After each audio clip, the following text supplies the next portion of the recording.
Hello, and welcome to a very special episode of Swing Thoughts.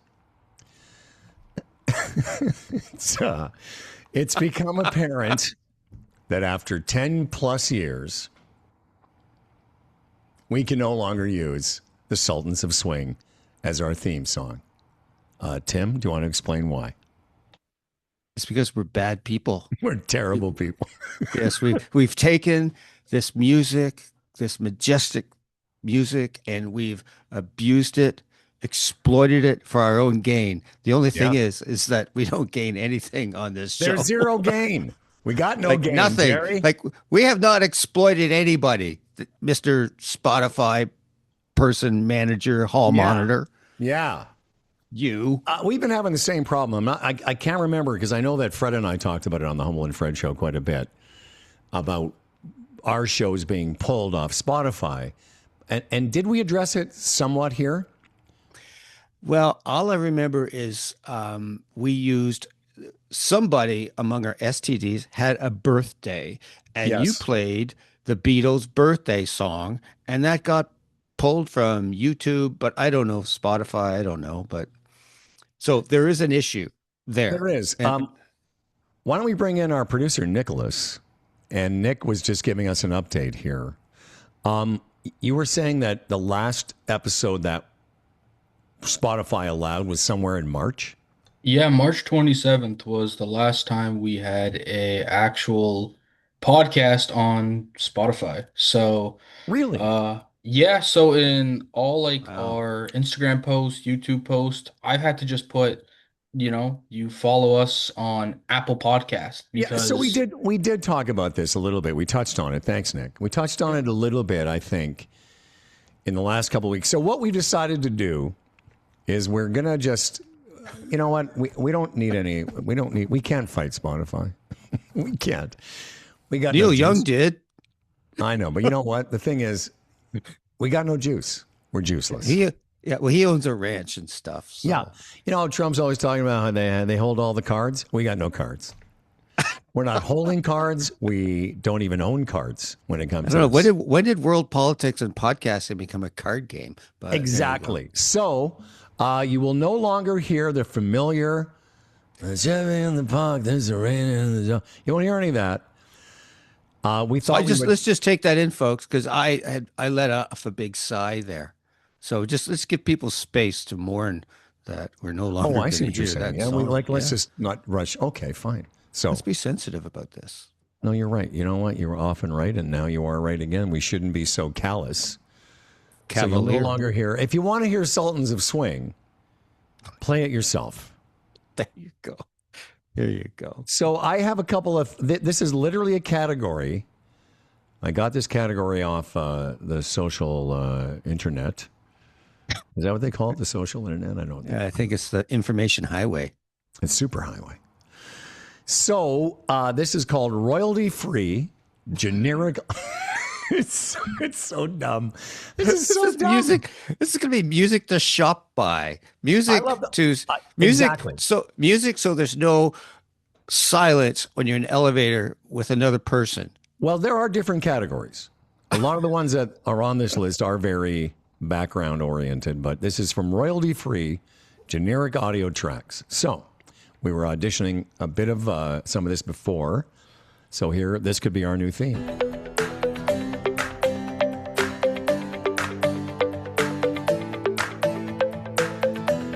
Welcome to Spotify. I almost said welcome to Spotify. See, I got so confused. So that's one. We could do that. That one's called generic corporate.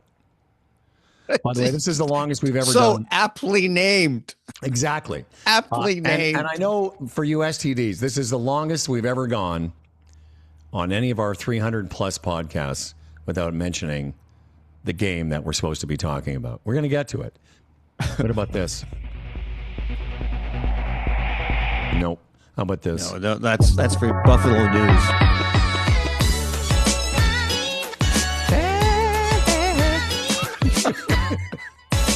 That's for, come on. No, that's for Sephora makeup products or something. Look at you. I'm very good. I love that reference. That sounds Like because I've got 2 daughters. This literally sounds like every Sephora or what are those other stores called? I couldn't. I wish I could name one. Makeup places. Aritzia. Okay, one more, and then we're going to get started. This is called Dubstep Ident. Ooh. Here it goes. No, thank you. No. One last one because I like the name of it. This is called French Baguette.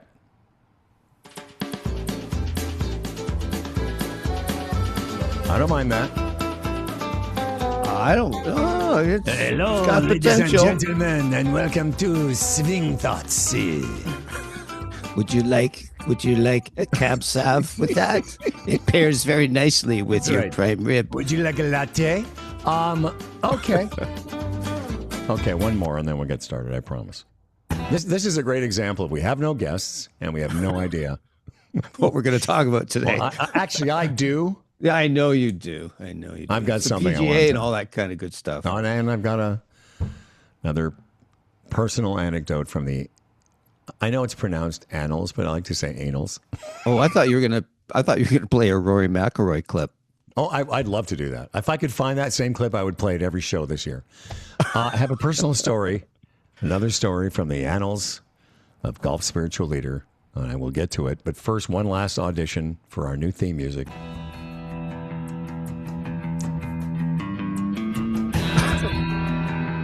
Howdy, everybody, and welcome to Swing Thoughts. I'm Howdy. Golf Spiritual Leader, along with Coach Tim, and today we're going to break it down for you. Let's round up those STD doggies and and brand them. Yeah, we're gonna hit their hides with a searing hot iron. I feel bad for producer Nick because he's like, so far there's none of this shit that I can use. Okay, well, let's go back to this generic corporate. We're doing this all so that the episodes don't disappear from Spotify. Here we go. All right, everybody, welcome to another episode of Swing Thoughts. Golf Spiritual Leader, I'm here, along with Coach Timothy O'Connor, Timothy Aloysius O'Connor Jr. Right. It's our pleasure to welcome everyone to another program. And as always, this show is brought to you by TaylorMade QI 4D drivers. They're fastest, most fittable drivers. It's time to find your new fast. And I hope you're well. Hope you're good. I feel like I have let you, not let you down. And I was going to say let you go, but I haven't. I want you to know that in my heart, in my gut, I think about you fondly and very often. And a couple days ago, I was going to send you a note to say, hey, I'm thinking about you.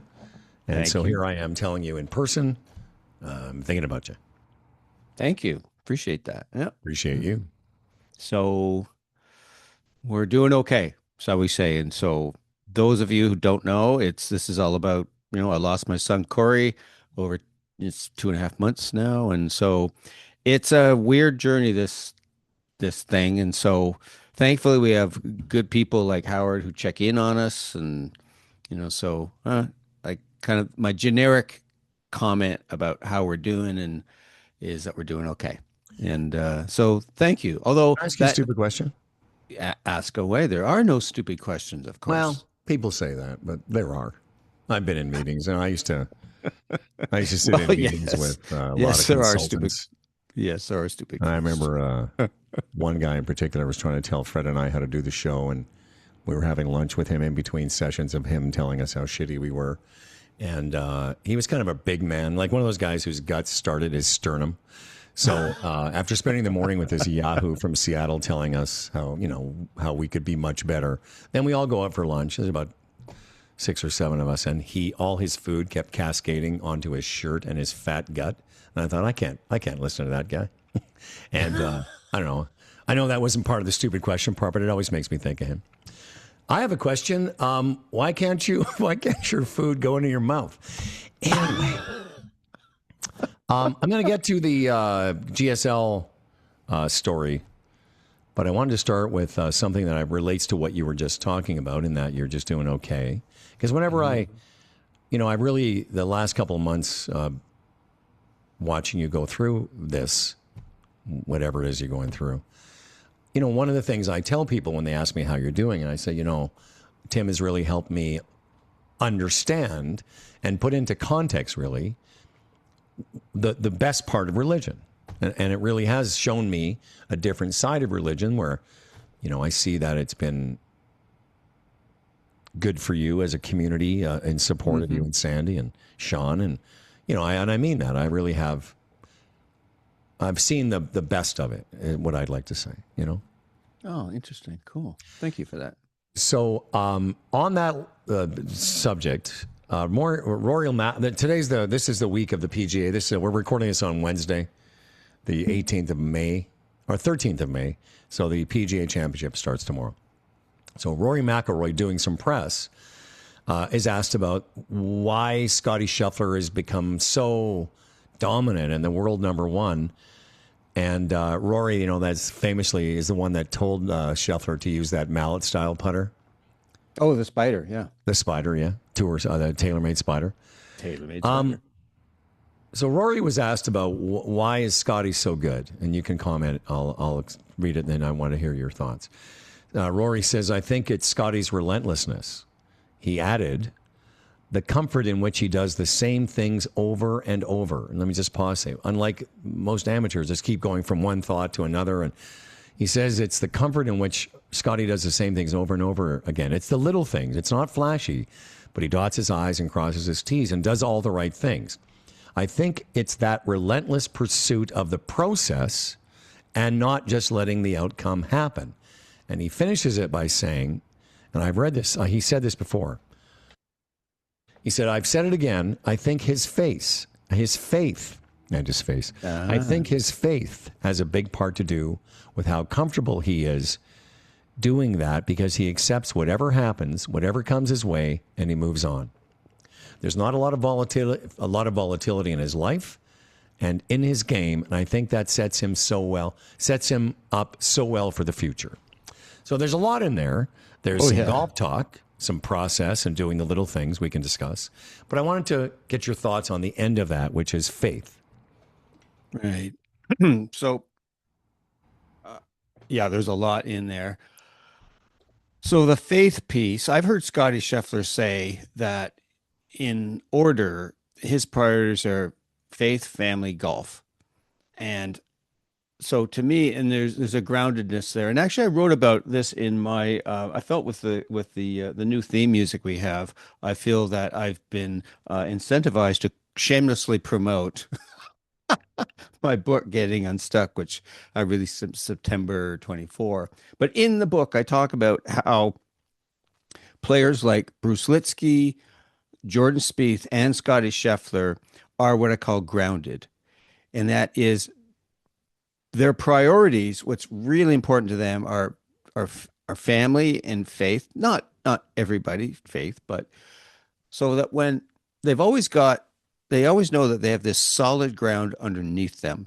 No matter what happens to them in golf, it's just not as important as the truly foundational pieces in their lives. So when it doesn't go so well, which it often and usually does in golf, they don't have this collapse of faith, I guess, in a way, in themselves. They're okay. And they know that this is a minor setback and it's just stuff happens, but I'm okay because I feel that in many ways, like I'm unconditionally loved by my family. And if you want to use the word God or universe or energies, whatever your belief system is, that you're going to be okay. And that when it doesn't go well, you shoot, whether you shoot, 77, 76 to miss the cut in the PGA Championship, or you're an amateur golfer and you shoot 86, 92, you're disappointed, for gosh sakes. You don't become this good a golfer without being uber competitive and wanting to win and hating to lose. Yeah. But your world doesn't fall apart. Yeah. And so you're able to sort of, as the word you use a lot, and I love it, is survive the vagaries of the game. So rather than going into dropping down in a great abyss of despair and questioning everything. How do I rebuild? And it's like you just kind of know it's a temporary setback. And so, just to connect briefly, that relentless pursuit of process is knowing that I don't need to grasp at any flashy new thing to help me here. If I just take care of process, those little things, I'll be fine. Well, if I may just jump in, it sort of ties together. No, totally. I see what you're like, and that's one of the reasons I wanted to read that quote to you, is that you've tied it together nicely, because the second thing, the first thing which we talked about, which was the second part, which was faith, it does connect back to process, because then when things, as they will often do, go sideways, you're not, as I said in the preface there, you're not going for different, you're not trying to do different things. He just relentlessly does those little things, as McElroy said, and doesn't keep trying to figure it out. He's figured out that this is the thing that works for him. I watched a video of McElroy. Sorry. I watched a video of Scheffler. They had this thing on the range. And what are you working on? And basically, Scheffler is he's still working on his grip. Exactly. He still checks his grip before every time he swings. What is that little thing where he holds it up, right? Yeah. Adam Scott does a similar thing on the side, but Scotty Scheffler, and I don't know if we've talked about this, we should have, how the rest of us aren't doing that on every shot. Like, he literally does it. He was walking the interviewer through, like, he just wants to make sure his hands are on the club correctly. I don't think there's many people listening that do, myself included. Oh, me too, man. I got my hand up, man. Me too. Hallelujah to that. I figured hallelujah works when talking about faith. Anyways, so the faith part connects with process, because a word of faith, another way of saying faith, I'm sure if you looked it up in the Thorith, would be trust. So you trust in your processes, you trust in things that got you there. But so you don't need to, I remember Lee Trevino saying in a really good way, in terms of when people say they have a golf swing and they want to make changes, or they're in a hard spot, you don't have to burn down the house to rebuild it. You just take a look at foundational pieces. And that would be things like, as you talked about, grip, ball position, setup, alignment, all those types of things, weight, weight in terms of towards your heels, to your toes, where it is. And if you look at those things, and those are like little physical things, tasks, that as you focus on those, the little things that aren't, when you're paying attention to that, those little things that aren't quite perhaps where they should be, you become aware of them. Yes. And anyone who does a high level execution of it, develops high skill, shall I say, in my fumbly way, has a high degree of awareness. Yes. And so when you're paying attention to process, your awareness grows leaps and bounds. Because when you're going from this thing to this thing, I need to do this with my right elbow, I need to do this with my big toe, or whatever, you're now into new territory, and you're not going to learn much from that. Well, and and the weird thing about it is, if your foundational stuff isn't settled and you're trying to do something with your golf swing, you're not even sure what could be working or isn't working, because you might be aimed incorrectly. Like this video I watched, it was Scheffler, it was McElroy, and a couple other players, but all of them. Oh, Tommy Fleetwood. There wasn't one of the three of them that they showed in this little clip that didn't have sticks on the ground. There you go, exactly.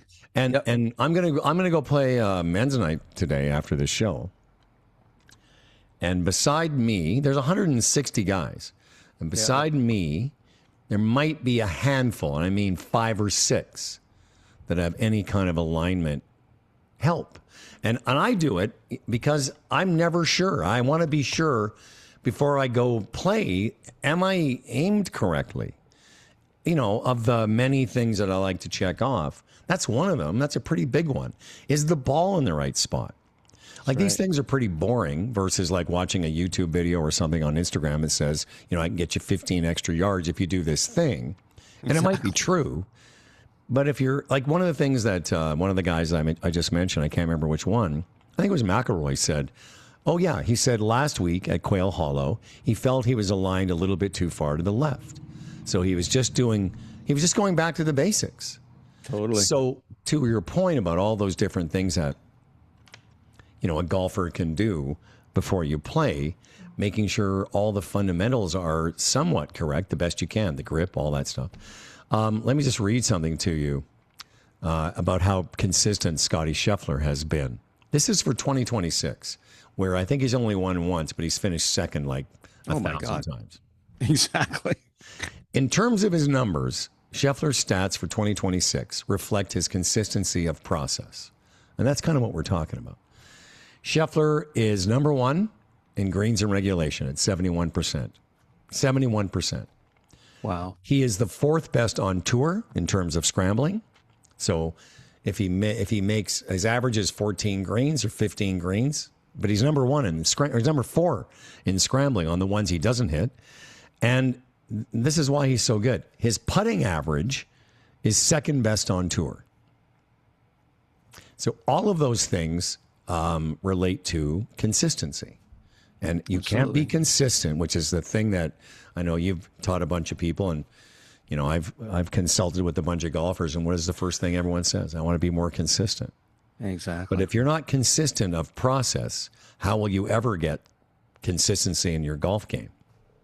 No, absolutely. Almost every elite athlete or performer in anything you'll just hear process. But it's like you say, it's kind of boring. I mean, you're not going to sell, many gadgets on YouTube talking about process. No, that's so true. It is boring. But that is the way anyone builds up skill in anything. You just have a solid foundation. And I tell a lot of golfers I work with, who I work with, I say, you know what? Work on this one piece. So it could be, make sure, like a lot of people don't know, let's say club face alignment. Everyone's got a default. They close it a little bit, or it's open a little bit, or it's leaning back, or whatever. And so we'll work together to find their optimal club face position at address. And I say, okay, you're going to practice. The invitation is practice this to the exclusion of everything else. So, yes. So rehearse your setup, do it maybe 5 or 10 times, and then move on to something else. And if you could do this almost every day, you'd start to nail it in no time. So, but you see, the thing about process, it's boring, but you have to do it for a short amount of time where you can pay attention, because your mind starts to wander. The mind wants novelty, new stuff all the time. Well, I was just going to say, you never see something on Instagram. I'll get you 15 extra yards if you just practice your ball position. Totally. But it's true. I mean, we've harped on this before about how it's those little things that make such a big difference, Yeah, well, I'll just give you a good example of ball position. Most golfers with their driver are unaware that they play the ball way too far forward. Way too far forward, myself included. Sometimes it's outside of their lead foot. Yeah. And so they're wondering why they're giving up distance and why they're putting usually, almost 100% of the time, right to left spin, aka a slice, because that ball's too far forward.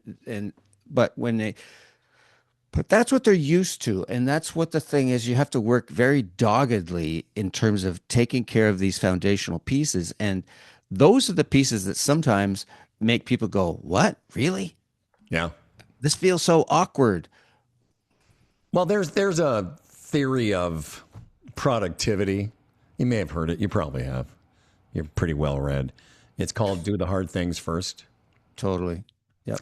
And it's the opposite of what most people. Well, it's what eat my cheese or eat the frog or something. Yeah, but it's the opposite of what we do in our golf games. We tend to. That's why most people wear out their 7-iron, because it's fun to hit. It's easy to hit. It's got some loft on it. The ball still goes a bit of distance. Yeah. But doing the hard things first is it's a productivity strategy or a great strategy for overcoming procrastination. But we all procrastinate in our golf games because the hard things are, as we've been saying now, they're kind of boring. They're a bit repetitive, but they are, there are some things, a phrase I've used a bunch of times, the non-negotiable fundamentals. Absolutely. And before you start dicking around with some new move with your whatever you think is going to help you get to wherever you want to go, if those fundamentals are not solid, the hard things, if they're not solid, then you're never going to get to the easy stuff. Because once you're standing correctly, standing, holding, aiming, once that's really solid, the problem is, as I've just mentioned about these three players, none of them ever stop doing it. It's just, right. They do it relentlessly. Yeah. It's just so amazing to me how many golfers will come to me. Usually when you're talking sort of intermediate players and they think that, hey, coach, maybe you'll see something, you'll tell me what I'm doing wrong and you'll fix it as if it was like, insert tab A into slot B and now forever you'll stop slicing, as if, right? But they're always searching for, as you alluded to, it's something sort of technical. It's like moving their arm in a different way or their hands or something. But you can just help a golfer evolve by just getting them in the right position and allowing them to feel, oh, you know what? When you hit the ball, if you still got your weight on your back, on your trail leg, you got no chance. Zero chance. So it goes from this thing of like, oh, just kind of get more forward. Allow that to happen when you swing to the target and your body will move. And all these things happen almost on their own, rather than having to feel that you're turning over your hand through impact and you're following through and all that stuff. It's just amazing once you get people attending to the foundational stuff. It makes all the difference. It really does. Before we transition to something less boring. No, to the another episode of Golf Spiritual Leader, and another great takeaway. I think you're going to enjoy the second half of this program. This isn't Life in Hell. This is GSL Life in Hell part 900. GSL never gets that bent out of shape anymore. But I think you're going to enjoy it. Before we get there, though, you mentioned one thing, and again, we don't often stop and spend a whole lot of time on technicalities or technical golf stuff. But since it's just Tim and I today, what the hell? Of the two options, having a club face that is too closed or too open at impact or too open at address, I would say, and you could concur or whatever, most amateurs have it too far closed. Right. And one of the reasons I say that is because most amateurs slice, and so they instinctively open that club face through impact. But my coach Paul, Yoda Paul, I call him, his father was a fine golf professional and good player for a lot of years. A legend around Canada, Southern Ontario. John Henrik played with Mo Norman. He played with all the greats. And one of the things that his father told Paul, and Paul tells me, is that John said he never saw a good player, Hogan included, that didn't have the club face slightly open at address, a degree or two. And the reason is if you are going to overshut it, which a lot of guys do, rolling over through impact, you're better to have a little room. Is that 1 or 2 degrees is the difference between pulling it in the trees and just pulling it to the left side of the fairway or the rough. But the other thing and Paul said this to me recently, because again, I will sometimes default to having it what I think is square, and then you pull away and it's like, well, that's a bit closed. Right. And he said, in order to close a door, you have to open it first. Ah, there you go. And I thought that's so one of those good. It's so Hendrickian. Yeah, and absolutely. He was right. He was watching me hit balls the other day, and he said, "I want you to open it, way open it." He says, "I want you to open it and hit me a draw." Yeah. And I was hitting these little soft draws because the club face I allowed it to open a little bit. Plus, I started with it open, and instinctively, as I closed it through impact, it didn't shut it. It just squared it. Anyway, little technical thing. Well, one thing I would invite people to do, because that blows a lot of people's minds. Really, the club face open? I'm going to slice it more. And say, no, you're actually going to give yourself a chance to draw the ball. Now, obviously, the club path has a lot to do with that too. But I remember Sean Foley, that 20-ish years ago, working with me, and says, "No, pal. According to the ball flight laws, you have to have that club face open." And that just totally blows people's minds. So I would just say, James Leitz, if I'm saying it correctly, check out his videos on the ball flight laws, and you'll learn a ton about alignment and things like ball position. It's too much for us to go into here because it's so freaking detailed. And this is an audio thing that we're doing. So, but check him out. And I always used to get this mixed up. What sends it, what bends it. But I'm now pretty clear on the club face orientation. This makes so much sense when you think about it. That's what sends it. Correct. Think about a hockey stick or a baseball bat. The orientation of that club face at impact is the thing that shoots it off in a direction. The path is the thing that bends it. Absolutely. Yep. And what most people don't understand about ball flight laws, not that I know that the subject is too dense, much like myself. If you slice the ball, it's because you've got the path is going too far to the left with a shut club face, not an open one. Right. It's actually a little closed. And what you're doing is you're not allowing it to roll over, because if you did, it would go dead left. You're just basically kind of hanging on and wiping it. That's what it feels like. Yeah. And the other thing that people do is like someone's slicing it, and one of the golf buddies go, "Oh, just close your stance." So, and then the club path, so they go, now the club is swinging out if you're right-hander, swinging out to the right with the open club face. So that thing is just starting right and going further right. Yeah. Oh, yeah. Ugh. I just was laughing at myself. He's like, okay, we spent 6 minutes of the show talking about our new theme, and now we just spent the last 6 to 10 minutes talking about how we never talk about golf stuff, like technical stuff. You know what, Tim? You know what? We deserve it. Okay, where's this little transition? Oh, here we go.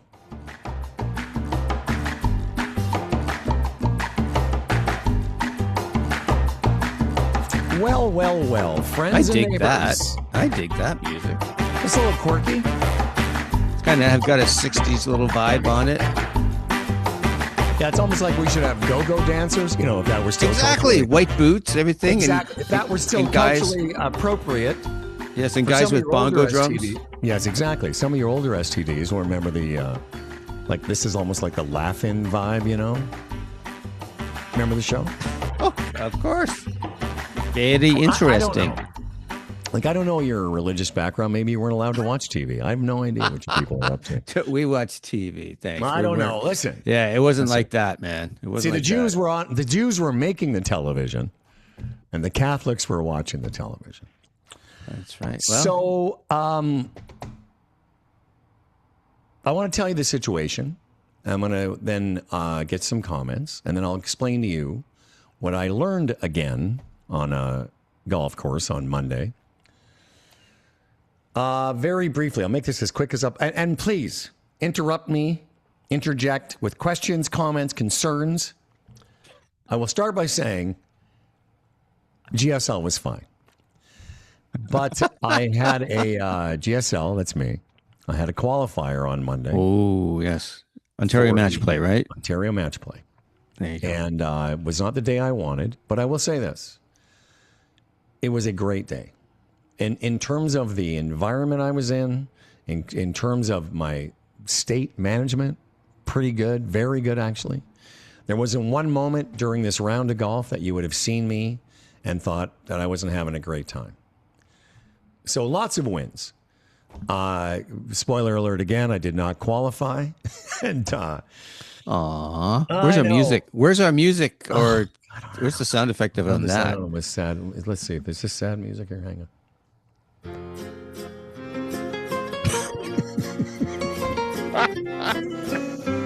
That's pensive. That's pensive No, music. It's Italian. Let me tell you, Timmy. I had a very poor day on the, how you say, the shit course, the golf shit. It was horrible.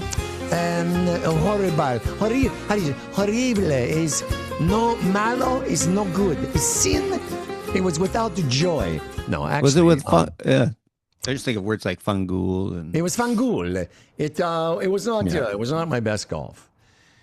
I really had written down a bunch of stuff I wanted to get to, of some of the takeaways from this less than, stellar day, but I have to set it up first. So, it was a qualifier.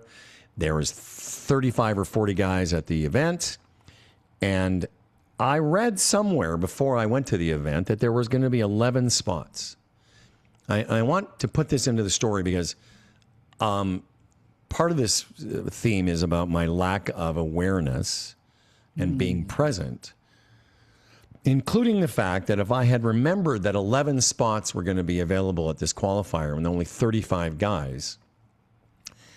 It's about a third of I could do that math. Exactly. And I just putting that in as a little, what they call them, a little bit of a, when you were writing a story, a little bit of not foreshadowing, but just a part of the trail, right? A little crumb along the way.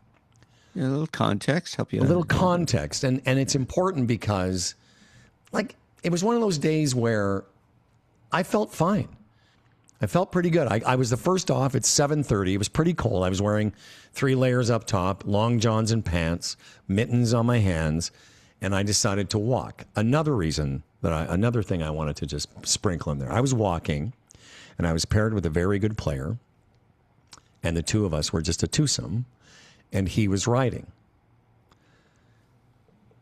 Tim, I can't tell you the last time I walked in an event.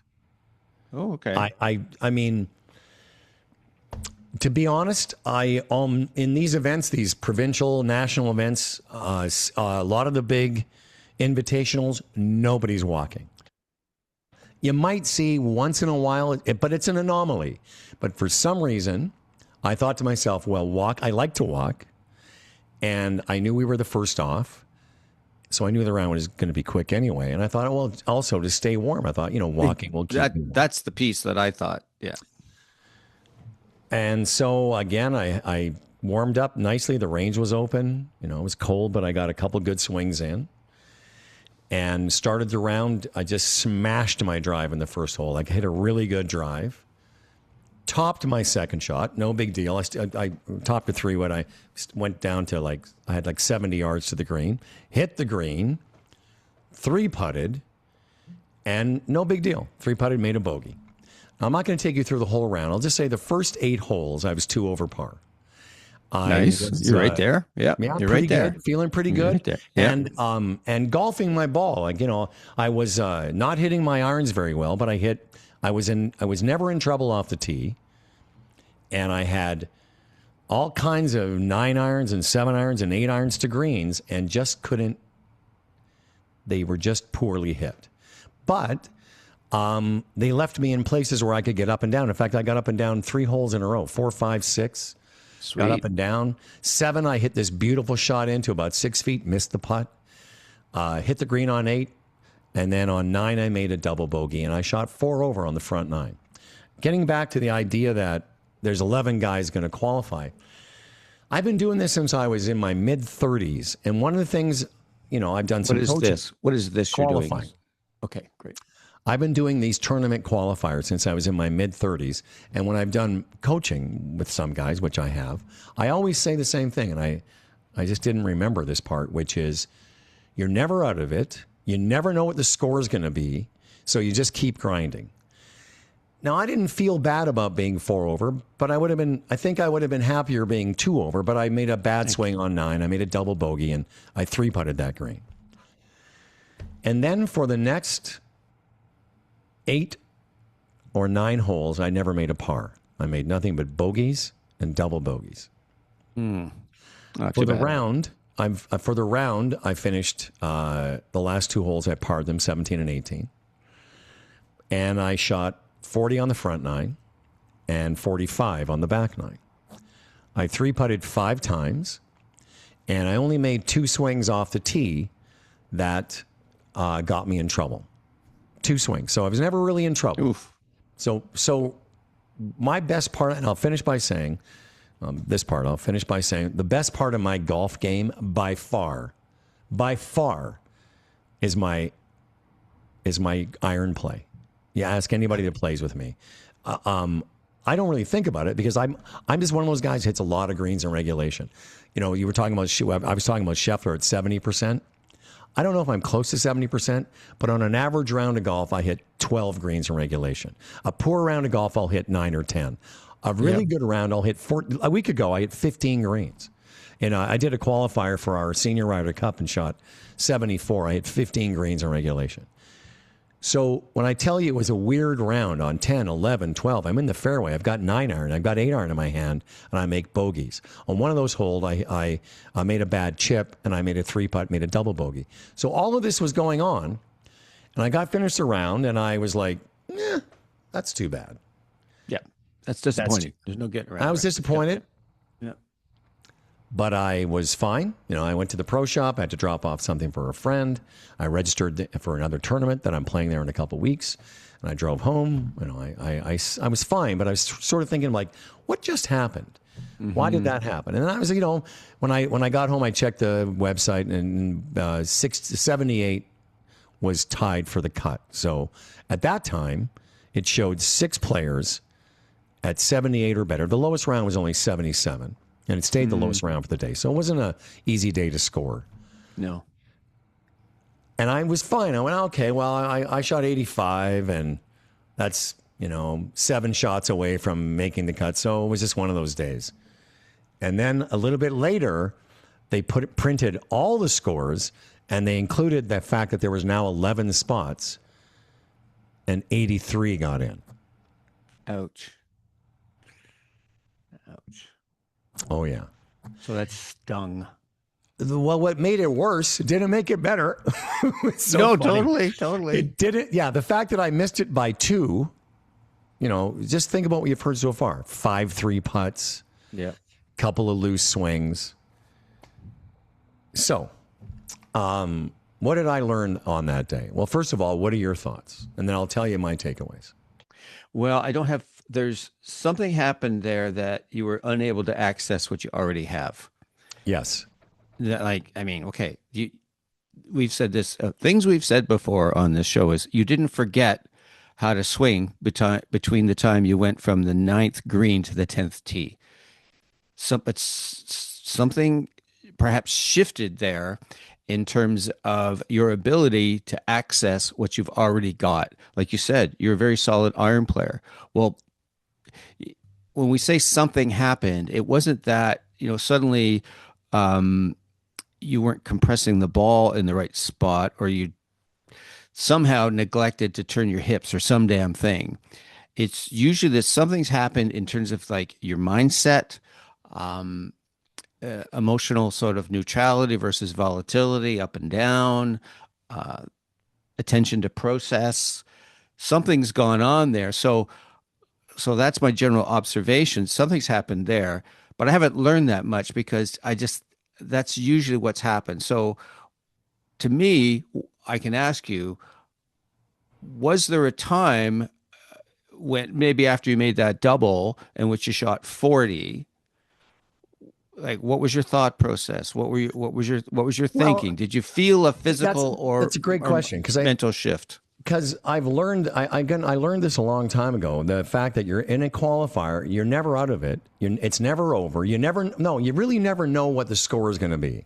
But I think first of all, just to go back a bit, I wasn't hitting my irons very good on the front 9 either. I hit them okay, but not great.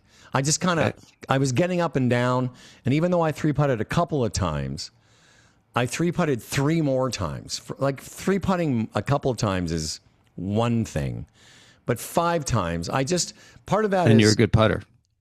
You're a good putter. I'm okay putter, but a lot of it is, I don't know that I was absorbing. I don't think I was absorbing the line and not the line, the pace, the way, like I felt like, here's what I was going to say. I've come up with this new phrase. My internal gyro was just off. Mm-hmm. The thing that keeps you balanced was just a little askew. So here, I'm going to just share a couple things with you. So I'm playing with somebody who's in a cart. And there was I felt like I was subtly rushing. Oh, because when you're playing with somebody and you're walking, they're riding, even though I would get to my ball and I, go through my process and look at my yardage book and the notes I had taken and shoot the yardage and whatever you do, I just felt I was going a little faster. There you go. That was one thing. And and especially when if anyone listening has ever been in this situation where the person who's got a cart, they're already at the green. They're sort of waiting for you. So I would walk up to the green, and I'm not blaming this, but I'm just looking at things that could have contributed to this round. Mm-hmm. I get to the green, and now I'm not. If I'm away, well, now he's waiting for me, and then I've got to. So I don't feel like I was completely present on some of those spots. That's exactly what I was thinking about. I even had a greens book for this golf course. I've got the lines that show you the direction, but a couple of times here's the truth, Tim. On one approach shot, finally the truth. This is all the truth. Here's how off my gyro was. I went to hit an iron shot into the green, and it was in the 138, 140 range, or 135, and it was a little bit downwind. So I thought, okay, I think I can hit a 9-iron here. So I went and pulled a club out of my bag and I hit it. And I hit it 15 yards over the green. And I looked down and it's a fucking 8-iron. Oh. Like, just things like that were just, I could tell like I was a little bit off. And then, back to your question about after I shot. So I'm 2 over after 8. And then I do hit a bad drive on 9. I chip out of the trees. I make a great third shot. It's a par 5. I hit my 4th shot on the green. I'm hoping to 2-putt. It's a 35-foot putt, and I 3-putt it. So rather than making bogey, I make double. So somewhere in my brain, maybe I thought I needed to press more on the back 9. But I want to share this with you. What does press mean? Like I needed to shoot a lower score than I really needed to shoot. So maybe that was somewhere in my mind. And again, I should know better. Could have been. I've done this for a long time. And I don't know if that was subtle but I hit lots of good. I was in play on 10, 11, 12, 13, and 14. When I was not in any trouble, found my ball off the tee. Those would have easily been pars, but they were all bogeys and doubles. Right. So at some point, and this is the point I wanted to get to, at some point, and I didn't give up, but I wrote this down, I think there was a bit of a mental surrender. Well, I'm going to say resignation. I used that word as well with somebody the other day. I felt like there was a little bit of mental resignation / surrender. And I'll tell you how it manifested itself. So the 15th hole, it's about a 220-yard carry. If you go in one direction over hazard, and down the left-hand side is a split fairway, all you have to do is hit a 200-yard shot, and you've got about 140 into the green. Now, in the practice round with my friend Kent, we both hit drivers and smashed them, and we barely got over this hazard because it's into the wind and the air is cold. On a summer's day, it wouldn't be that big a deal. But I had made a note not to hit driver on that hole. But I get up to the 15th hole on Monday, and what do?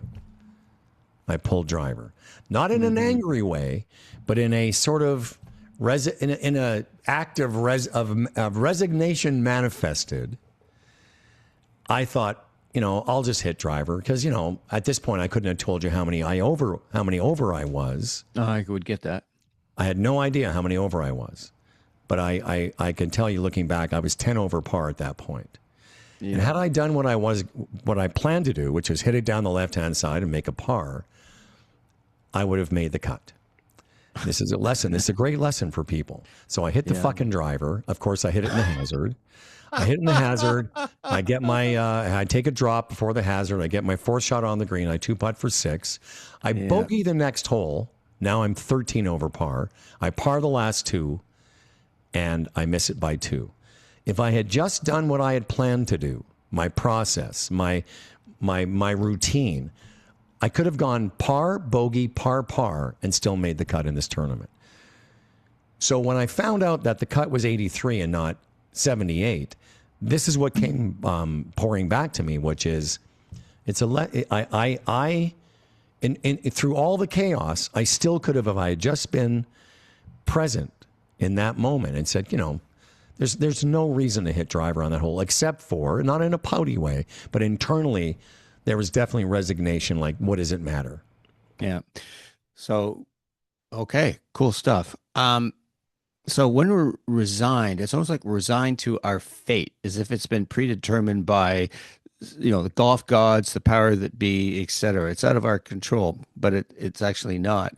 So what happens is we have to me, the common experience is a drop in energy, a drop in adrenaline, and a drop in attention. And you talked about hitting a shot, thinking you had a 9-iron, but you had an 8. Like, dude, That's unforgivable. You weren't paying attention. Yeah. You weren't paying attention. So what happens is that in essence, we get sort of, it's almost like a hook in the mouth, get dragged by this ego mind that it's going, today's not my day. I'm not saying you had these thoughts, but it's almost unconsciously. I totally relate. Yeah. It's not my day today. My swing's not in the slot. Now, sometimes I'm not hitting my irons well. So what happens is, and when we're in resignation, we go to a low state. And what happens is our awareness drops too. And that's when we miss things. That's when we're just not as aware of what's going on. So the awareness piece it's one of the hardest pieces, but it's simple yet difficult to do. And so let's say you come to that tee where you had in the practice round, it's a 3-wood, that's the play. And then you go, okay, I'm going to hit driver. And then the question to me is always to ask yourself, okay, what is going on now? What am I thinking about? What am I feeling? Because something.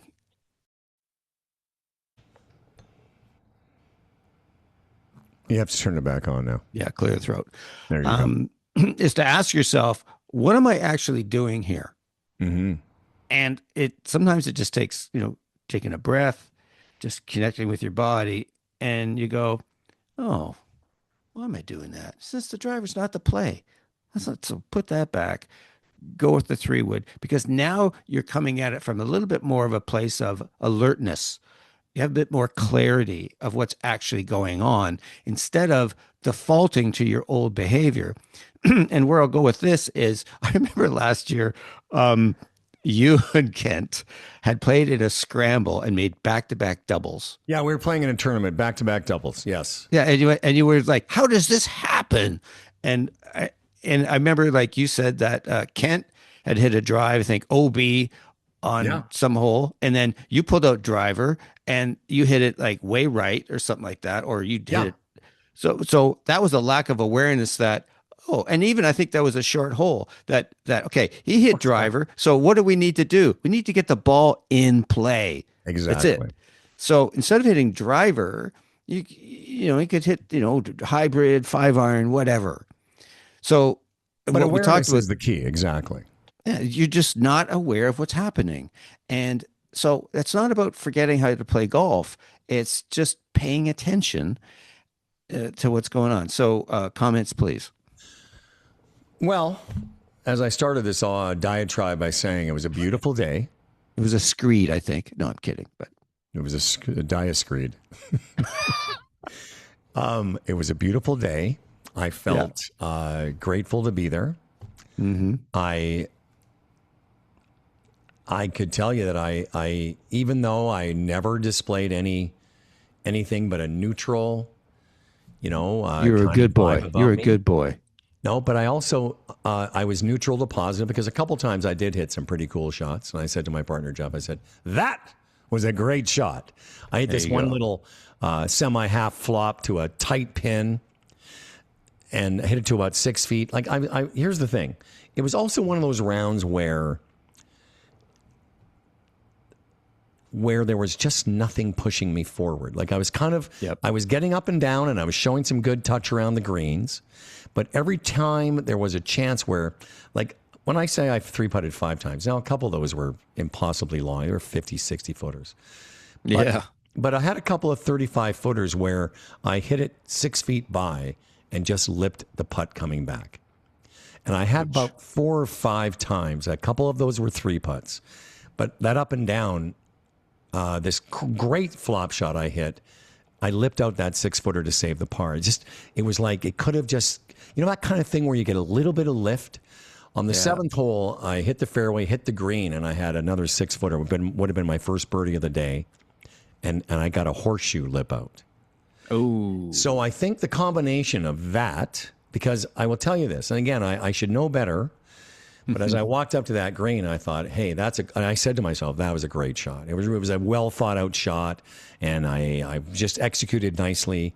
And when I saw how close I was, as I was putting my cart away and going to mark my ball, I was thinking in my brain, okay, I'm going to make a birdie here. That'll get me to 1 over. That's a nice front 9. Mm-hmm. And I went par, double bogey. So, yes, even though I wasn't, old GSL and slamming clubs and saying fuck, when I went to the 10th tee and again hit a great drive on 10, but made bogey, and it was just like something in my internal gyro was just got more unstable as the round went on. Because Tim, I mean, I'm not the best player, but I rarely go 8 fucking holes in a row and not make a par. Like it was weird. Totally get that. And I was trying. And I really was trying. I totally get that. Just so a couple things I want to inquire about. And well, I'll make a comment on one. So when you said I could make a birdie here, like where I'm going to go with this. You were not present. You were in the future. Absolutely. You were in the future. Thing I should have been thinking. Well, you just do your. It's easy to say, hard to do. Yes. But we've talked about this, ad infinitum. On every shot, take care of business. There's little tasks you got to take care of. You. So putting, you're gonna read the green. You're gonna pick a spot to maybe roll the ball over, start it, and you're gonna visualize it, whatever, and then you just do your best. And when it leaves the club face, as Ben Kern used to say, it's up to the gods and gravity. 100%. And there it is. Now, so let me just come back to that. It's one thing to say, okay, this is a good birdie, but then I didn't make it. So what? But that just was a little bit of like what you talk about, losing a little bit of energy. That definitely deflated me a little bit. Okay, what was your other? Well, the comment I'll just make before I get to it is there's nothing wrong with thinking I could make birdie here and that would make up for it. But there's zero wrong with having any thought. The problem is if you stay focused on that, I hope, whatever, as opposed to recognizing, I had a thought that pulled me into the future away from just being present to the tasks I need to execute. Yes. And so it's okay to have any thought. There's nothing wrong with that. So the question I want to ask you was, okay, so you do 40 on the front 9 and your game's not in the slot.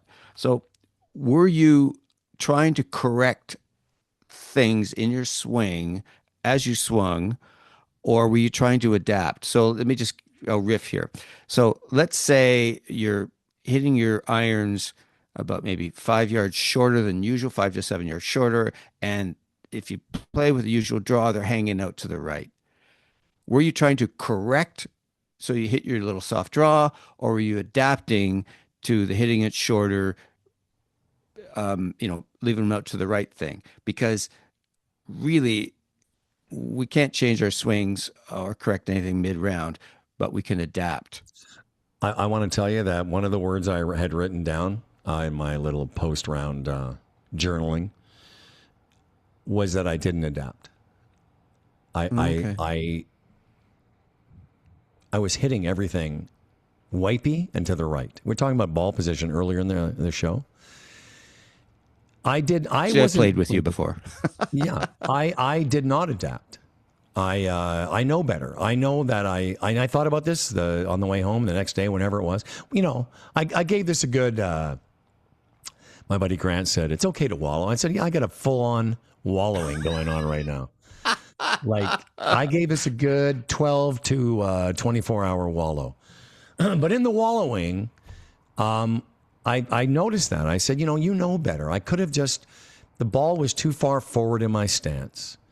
And I was just holding on for dear life. And I wasn't I hit a couple of irons okay on the back nine. The last two holes I hit wedge into the green on 17, made a par. On the last hole, I hit 7-iron at the green, made a par. It was almost like when I could see the clubhouse, I returned to my normal state of golf. Yeah. But adaptation is a great way to finish this, which is what you said was so brilliant. You're not going to change your swing, but you can adapt. You can say, hey, I'm a little bit off today. Maybe I need to do something different. Mm-hmm. And you know what? And you might make a freer swing and fly the green. Well, so be it. You you did your best. But that's just it's a really hard thing to do, the adapt piece. So here's just be very quick on. I know we're trying to move on here, but so what do we mean by adapt? So let's say with your driver, you usually hit, let's say you hit kind of like you're a fader. And for a lot of golfers, that's what they do, fade. But this day, it's a full on slice. Well, you're not going to correct it with changing your grip or anything like that. You just start aiming into the left rough and carve it back. Absolutely. And you make that free swing. And who knows, maybe something happens and you manage to hit it and you do hit it left, but that's one way of adapting. The other way to adapt is, let's say your iron game is off. So rather than hitting your 8-iron into a green, you could take a 6-iron and just swing from kind of like about 9 o'clock to 3 o'clock. You just make you take a longer club, you swing it somewhat shorter, and then you can adapt that way. It improves your contact. You're going to totally contact. Yeah. But to answer your question, and it's a great one, I didn't. I didn't adapt. Adaptation is I would say one of the big takeaways for me. And all those things I mentioned. Walking behind somebody riding. In fact, it's funny because I just had this memory yesterday. We went on a bike ride with my girlfriend. We had lunch after, and I said, it just occurred to me that, and I remembered this. It took me 2 days to remember, but on at the course we were playing, Barrie National, the third hole comes right back to the clubhouse, and you sort of go back. It's like right near that putting green. And as I was coming up to the third green, I thought, I should probably just leave my clubs and get in the cart with this guy. Because I could already tell after 3 holes that I was subconsciously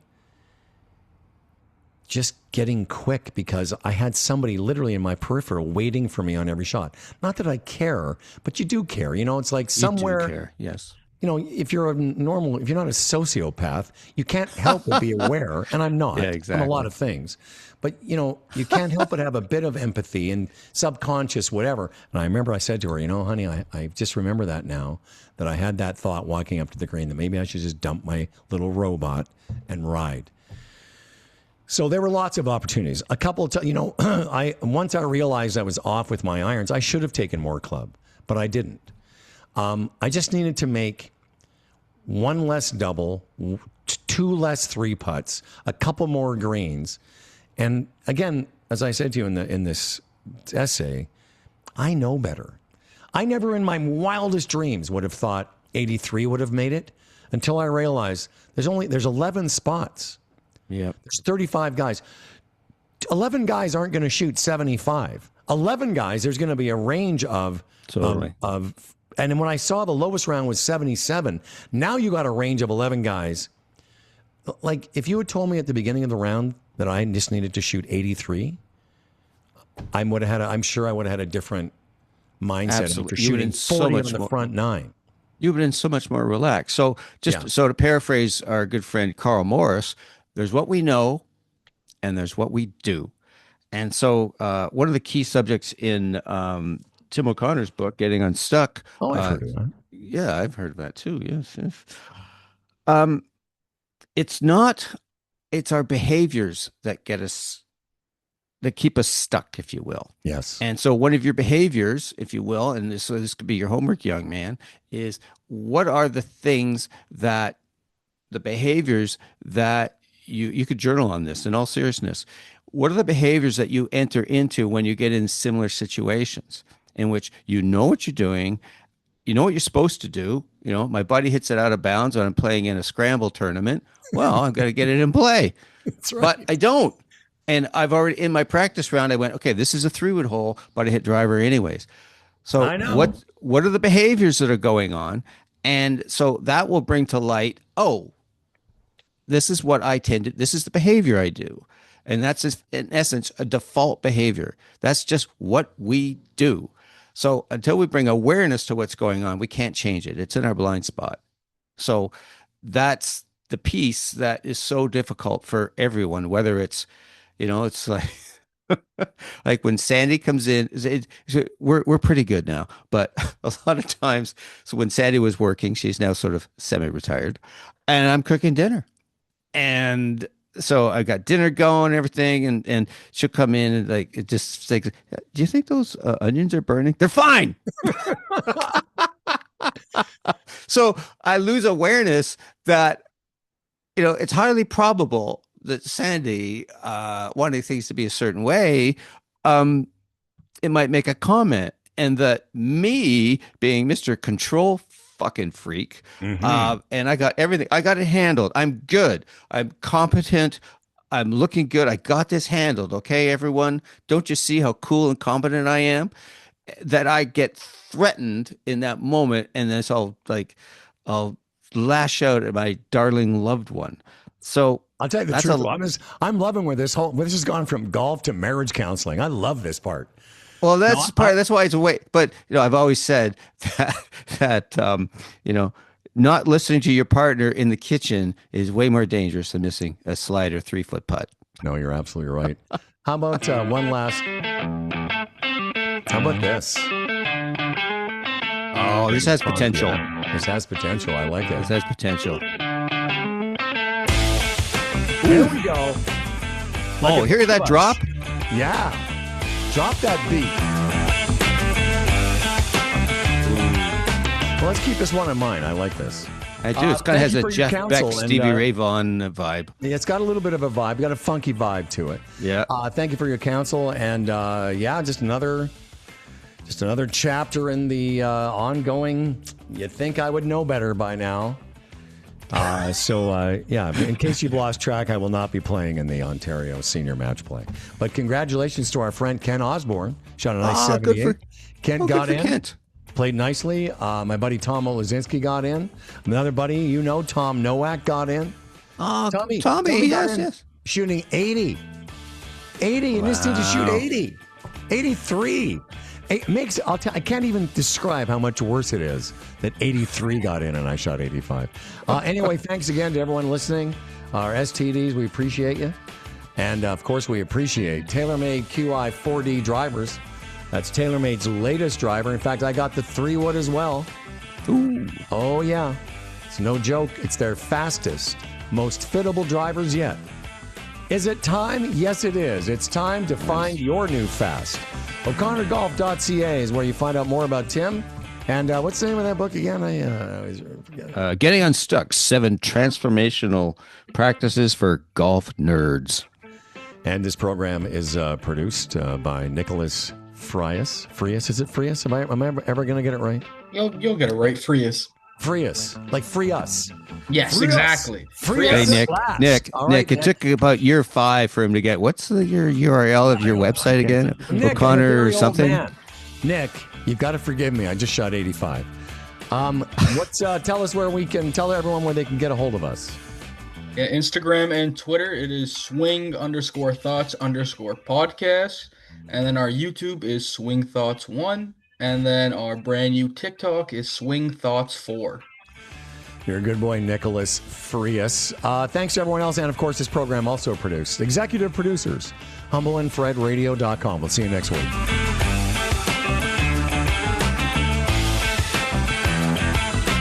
Hear that cymbal hit?